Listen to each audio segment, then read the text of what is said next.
歡迎嚟到讀聽新聞，以下內容來自11月8日 HKEPC 嘅 Facebook 專頁。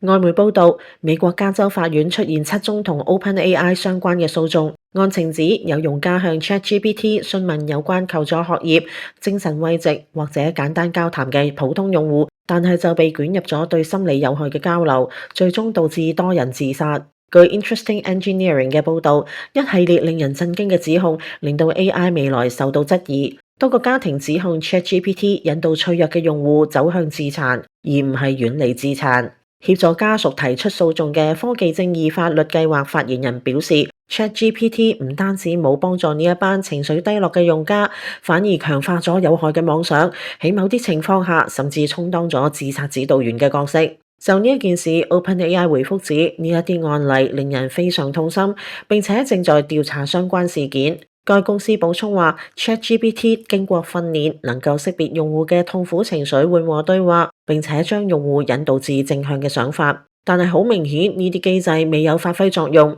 其中一宗涉及來自德克薩斯州嘅23歲青年男性，佢嘅家人話 ，ChatGPT 加重咗佢嘅孤立感，令到佢忽視親人，並且喺長達4個鐘頭嘅交流之中，慫恿佢付諸自殺念頭。對話中 ，ChatGPT 反覆美化自殺，更加詢問用戶係咪準備好，但係只有一次提到自殺一事，甚至仲提到用戶童年時嘅貓會喺另外一個世界等佢。另外一宗案件，26歲嘅青年 Joshua 親友翻查咗佢同 ChatGPT 談及有關自殺嘅念頭，而 ChatGPT 喺佢去世前幾個星期提供咗有關如何購買同埋使用槍械。呢啲家庭正在尋求賠償同埋重大嘅產品改進，包括強制向緊急聯絡人發出警報，喺討論自殘時自動終止對話，以及更有效地升級到真人客服跟進協助。